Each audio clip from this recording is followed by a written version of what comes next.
Welcome to another episode of 50 Insane Details, the series where I repeatedly state the obvious about details and Easter eggs in Star Wars video games, but also teach you valuable Star Wars information you probably didn't know, like how these guys are the actual creators of droidicas. Look at them, how the heck are they creating droidicas when they don't even have hands? They got pincers. How do you build a robot with pincers? Anyway, today we're looking at the Theed Naboo map in Battlefront 2's Capital Supremacy. Arguably the most beautiful and elegant map in the game. I think it is. I say elegant because how can you look at this dust map and not want to go here? It looks like an Italian-Spanish holiday destination with a rich culture and history and a raging war. Yes, there's a war going on, and unfortunately this beautiful city is in the midst of a droid invasion, but not to worry. Maybe just don't go on vacation here until the war's over. Hey everyone, it's Andrew.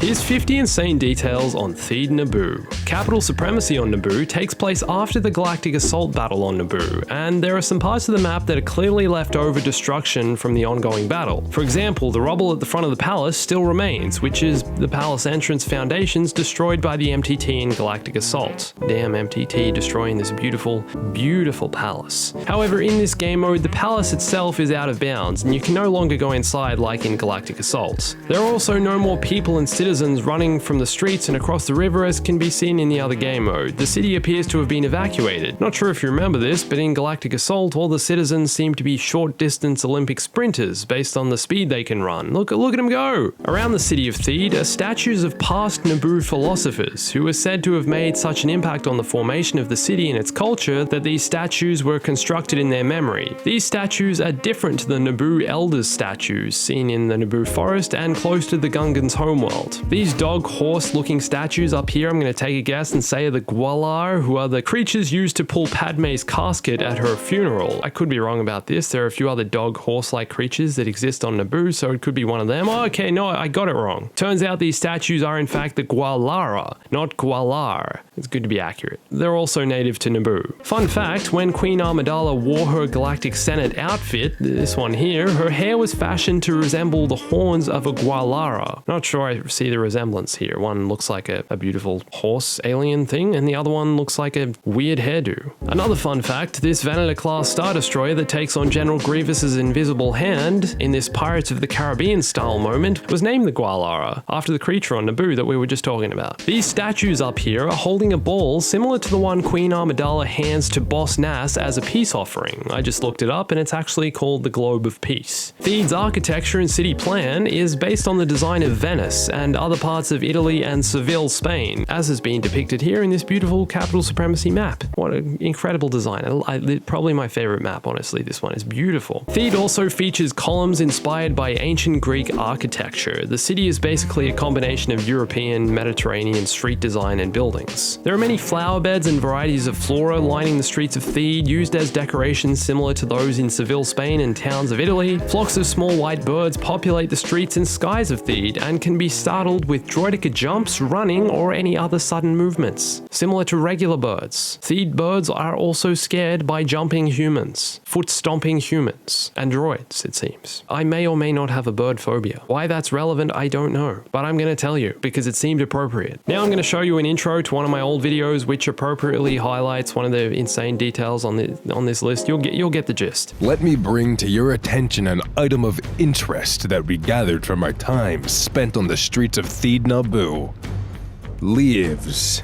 But not just any old leaves. Lots of leaves. An absorbent amount of leaves. Lots and lots of leaves. Let me ask you something. How much junk is blowing around this city? Look at it all. There's leaves everywhere. Everywhere! Where are these leaves coming from? Like there's one tree there, but there's 10 trees worth of leaves over here. Look at it all. What is all this? Seriously. Like, have you ever in your life actually seen this many leaves blowing around? There are so many leaves. How windy is this city? What is it? Cyclone season on Naboo? See what I mean? I don't care what galaxy you're from. No city has this many leaves blowing around. And why the hell are there flocks of birds flying out of the the pavement. There are multiple buildings in the distance on Theed which still have lights turned on inside, which leads me to wonder, has this city been fully evacuated, or are there still civilians occupying the surrounding streets? The battle started during the daytime on Capital Supremacy, so they wouldn't have had lights on then, right? So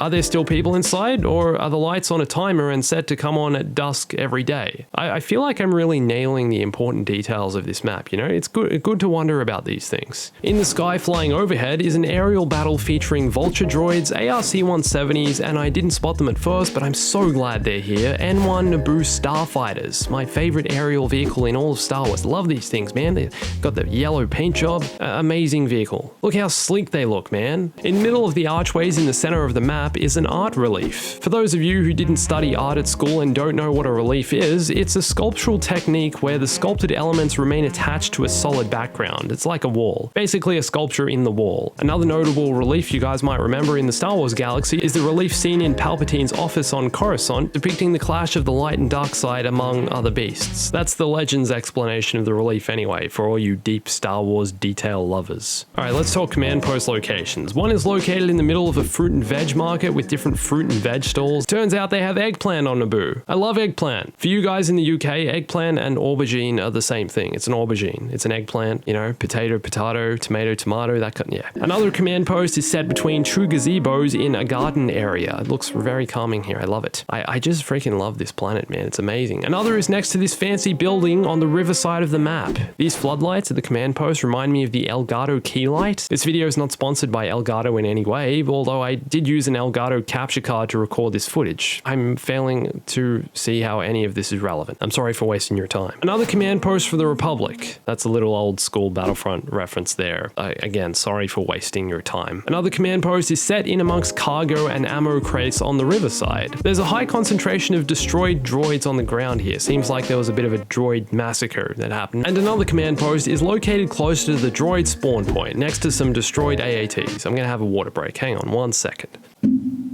You hear that thud? That was the sound of my glass being placed back on my desk. Very, very interesting stuff. All around the map are fairy lights wrapped around trees, as if this place couldn't get any prettier. Seriously, what a wonderful, culture-rich city. Eggplants and fairy lights. How can it get any better? Book me a holiday. I'm going. I'm there. Book me. Come on. Book it for me already, please. At a few locations around the map close to command posts are E-web turrets. The city is also decorated with several fountains which you can jump and splash around in, like a child or an adult. I may or may not have done this as an adult. Some of the buildings have futuristic-looking intercoms, which if you shoot, don't make anyone come down to answer the door to let you in. No one's welcoming you into their home by shooting intercoms. Insane detail right here.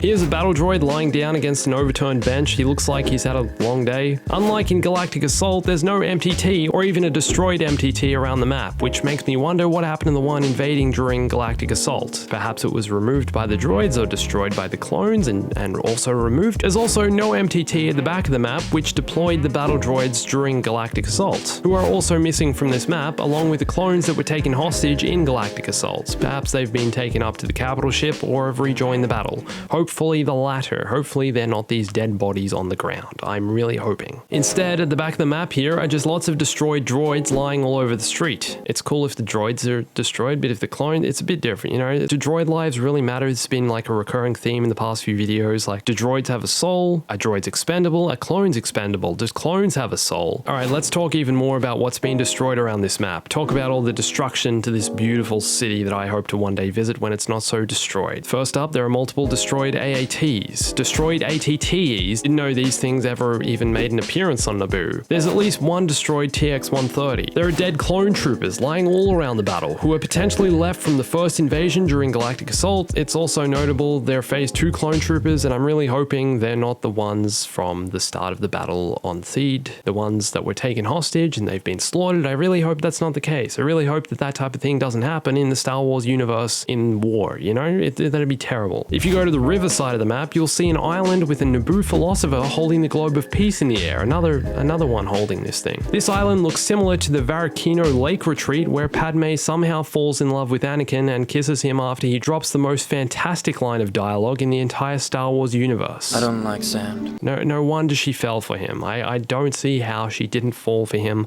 after he said that. Wow. What storytelling. There are more fruit and veg market stalls next to the river, along with some outdoor seating at what appears to be a cafe. See here on the table are some cups and a jug. Someone consumes some sort of beverage here, it seems. If you attempt to run and try and make it across the bridge to the other side of the river, you will die for being out of bounds. There's no way across here. You also can't go for a swim in the water. I'm disappointed about this. I want to go for a splash. I guess I gotta stick to the fountains. However, if you look across the river, you can see a Naboo bus, which appears to be the Util 313 or Jedi Shuttle. I didn't know its name until I looked it up. Another one of these appears on the other side of the map, which you can get a bit closer to if you want to have a better look at what a Util 313 looks like. Also across the river is what appears to be a Koro 2 all-environment Exo Drive Air Speeder, which is the same speeder used by bounty hunter Zam Wessel on Coruscant. I have no idea why this speeder is here on Naboo, although I do have to say it's one of my favorite speeders. This and the Naboo Starfighter, coolest vehicles, man. They're just like so smooth and shiny and yeah, look like really aerodynamic. I love it. If you go to the hangar window in the capital ships, you can look down and admire the war-torn city of Theed and its surrounding plains and regions. Pretty epic view from up here. AATs and STAPs have the CIS blue paint job, unlike AATs and STAPs from the Battle of Naboo seen in The Phantom Menace. This could be a second wave of reinforcements following the battle depicted in Galactic Assault, or perhaps they're just blue because blue looks cooler than regular boring yellow sand color. That one's probably the case. Number 50 I'm gonna leave up to you. What's one detail you noticed on Theed or something you love about the map? Do you love it as much as I do? Let me know in the comments. And go check out my 50 insane details about Droidekas video to learn more about Droidekas. What else would a 50 insane details Droideka video be about? Or you can follow me on Discord, Twitter, and Instagram to learn more about anything and everything Star Wars video games related. Like the number of dismemberments in all the Star Wars films. That's not Star Wars video game related, but it is Star Wars general related. Thanks for watching this. My name's Andrew, and I've decided to leave Australia and fly to Theed for a holiday. Once the war's over, I'm booking a ticket. Please, everyone come with me. Let's organize a giant bombastic trip to Theed Naboo. Let's do it. Stay bombastic.